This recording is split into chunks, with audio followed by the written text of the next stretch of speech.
Estamos unidos em nome do Pai, do Filho e do Espírito Santo. Amém. Primeira leitura. Quem me libertará deste corpo de morte? Leitura da Carta de São Paulo aos Romanos 7, 18-25. Irmãos, estou ciente que o bem não habita em mim, isto é, na minha carne, pois eu tenho capacidade de querer o bem, mas não de realizá-lo. Com efeito, não faço o bem que quero, mas faço o mal que não quero. Ora, se faço aquilo que não quero, então já não sou eu que estou agindo, mas o pecado que habita em mim. Portanto, descubro em mim esta lei: quando quero fazer o bem, é o mal que se me apresenta. Como homem interior, ponho toda a minha satisfação na lei de Deus, mas sinto em meus membros outra lei que luta contra a lei da minha razão, e me aprisiona na lei do pecado, essa lei que está em meus membros. Infeliz que eu sou! Quem me libertará deste corpo de morte? Graças sejam dadas a Deus por Jesus Cristo, nosso Senhor. Palavra do Senhor. Graças a Deus. Salmo responsorial. Salmo 118, 119. Ensinai-me a fazer vossa vontade. Dai-me bom senso, retidão, sabedoria, pois tenho fé nos vossos santos mandamentos.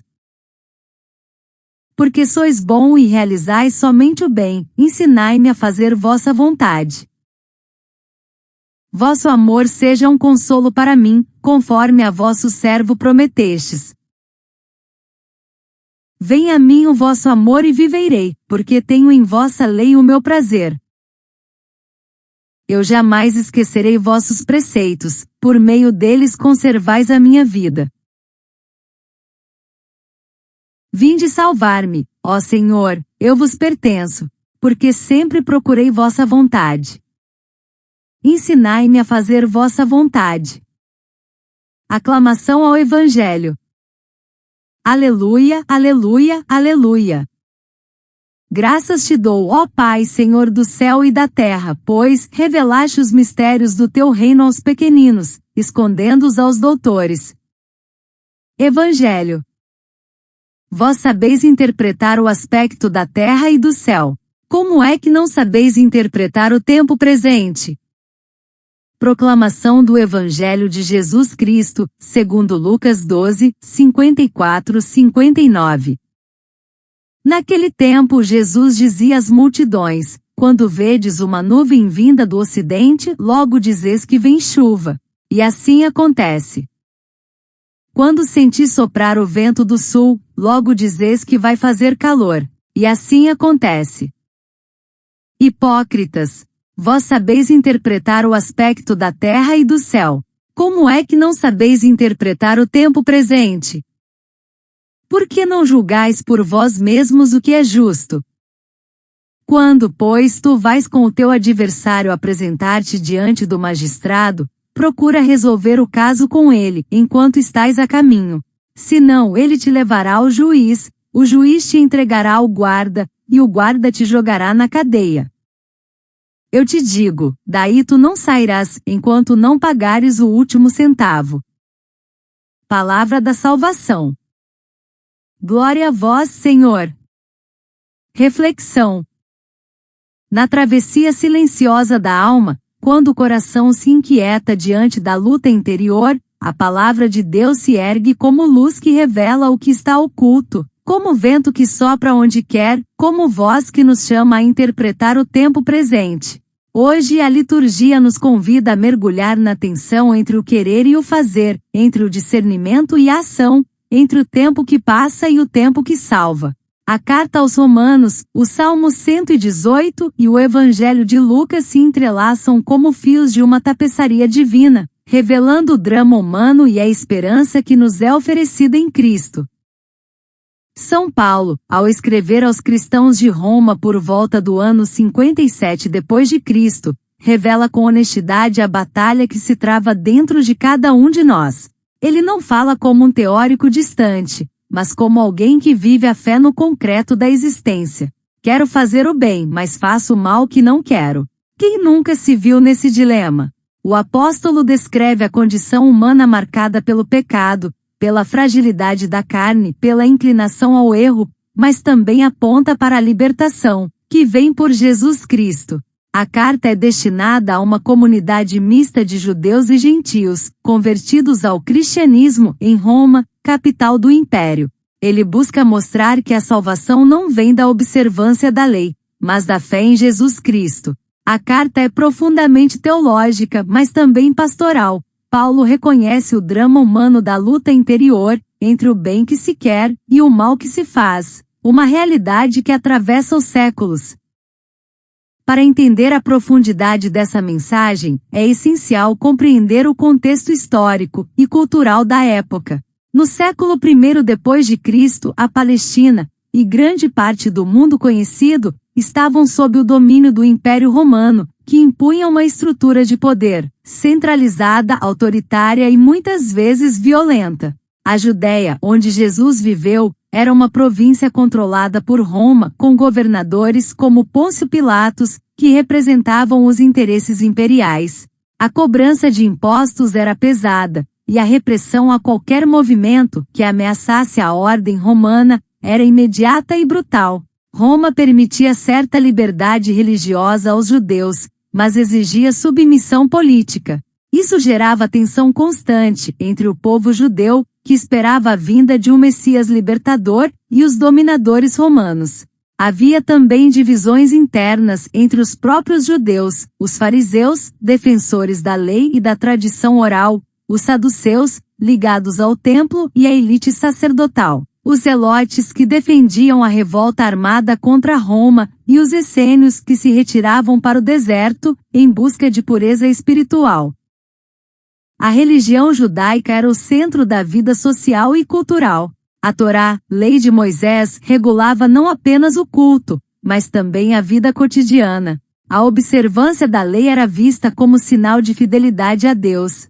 No entanto, com o tempo essa prática se tornou, para muitos, mais formalista do que espiritual. Jesus, ao anunciar o reino de Deus, confronta essa religiosidade superficial, e propõe uma vivência mais profunda, interior e transformadora da fé. O Evangelho de Lucas, escrito entre os anos 80 e 90 depois de Cristo, tem como destinatários os cristãos de origem grega e romana, e busca mostrar que Jesus é o Salvador universal, que veio para todos os povos.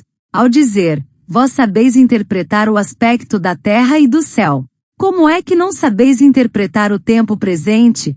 Jesus denuncia a cegueira espiritual de um povo que, embora conhecesse os sinais naturais, não reconhecia os sinais de Deus em sua história.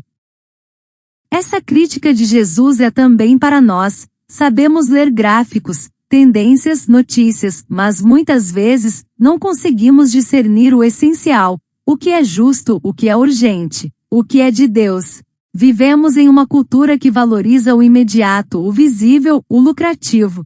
Mas o Evangelho nos chama a olhar mais fundo, a reconciliar-nos com o outro, antes que seja tarde, a agir com justiça, enquanto estamos a caminho. A parábola do adversário, a caminho do juiz, é um convite à reconciliação, antes que seja tarde.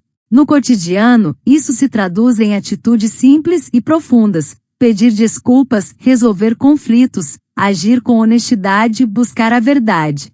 É o pai que se reconcilia com o filho, o vizinho que deixa de lado a mágoa, o cidadão que escolhe a ética, mesmo diante da corrupção. Interpretar o tempo presente é perceber que Deus está agindo agora, e que cada escolha nossa tem peso eterno.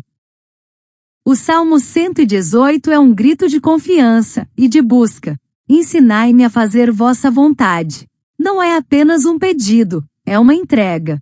O salmista reconhece que a sabedoria não está na força humana, mas na escuta da lei de Deus, que conserva a vida, que consola, que orienta. Em tempos de relativismo e confusão moral, essa oração se torna ainda mais atual. Fazer a vontade de Deus hoje é escolher o bem, mesmo quando ele não é popular. É defender a vida, a justiça, a dignidade humana. É buscar o que é justo, mesmo quando o mundo nos empurra para o que é conveniente. Irmãos e irmãs, no mundo de hoje, essa luta interior continua. Vivemos em uma sociedade que valoriza o desempenho, a aparência, o sucesso imediato, mas que muitas vezes negligencia o bem profundo, o discernimento ético, a justiça silenciosa. É o profissional que sabe o que é certo, mas cede à pressão do sistema. É o jovem que deseja viver com autenticidade, mas se perde nas comparações e nas distrações digitais. É a mãe que quer educar com paciência, mas se vê sobrecarregada e sem apoio. Todos nós em algum momento fazemos o mal que não queremos, e por isso, como Paulo, clamamos: quem me libertará deste corpo de morte? A resposta não está em nós mesmos, mas em Cristo que nos dá o Espírito e nos ensina a viver segundo a vontade do Pai. A palavra de hoje é destinada a todos os que vivem o drama da liberdade e da responsabilidade. Foi escrita para comunidades em crise, mas permanece viva para nós que também enfrentamos dilemas morais, sociais e espirituais. Ela nos conduz ao mistério divino, revelando que Deus não nos abandona na luta interior, mas nos oferece o Espírito, a lei do amor, o discernimento que salva. A ação de Deus no mundo é discreta, mas constante, está na consciência que desperta, na paz que brota após o perdão, na força que nos levanta quando caímos. O discernimento do tempo presente é o caminho de conversão e justiça. Deus nos chama a interpretar os sinais, a reconhecer o bem, a agir com sabedoria. Que esta palavra nos mova a viver com mais profundidade, mais verdade e mais compromisso com o reino. Que saibamos, como os pequeninos, acolher os mistérios revelados e, como discípulos, caminhar com coragem rumo à reconciliação e à vida plena. Oremos. Senhor, ensina-nos a interpretar o tempo presente. Em meio à correria, às distrações e às decisões apressadas, queremos aprender a escutar Tua voz que fala no silêncio, nos sinais da vida, nas urgências do coração. Que não sejamos cegos diante do que é essencial, nem surdos ao chamado da justiça e da reconciliação. Dá-nos coragem para agir com verdade. Que saibamos perdoar antes que seja tarde, buscar o diálogo onde há conflito, escolher o bem mesmo quando o mal parece mais fácil. Que nossas atitudes revelem Tua presença, no trabalho honesto, na escuta atenta, na paciência com os que erram, na firmeza diante da injustiça. Liberta-nos da indiferença e da hipocrisia. Que Tua palavra nos incomode, nos mova e nos transforme. Que sejamos figueiras que dão fruto, discípulos que caminham com responsabilidade, cristãos que vivem com coerência entre fé e prática.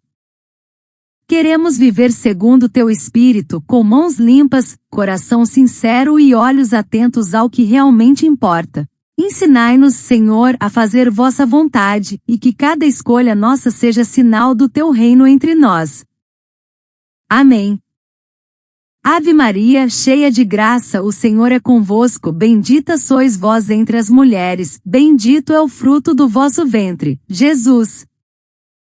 Santa Maria, Mãe de Deus, rogai por nós, pecadores, agora e na hora da nossa morte. Amém. Louvado seja nosso Senhor Jesus Cristo. Para sempre seja louvado. Continuamos unidos em nome do Pai, do Filho e do Espírito Santo. Amém.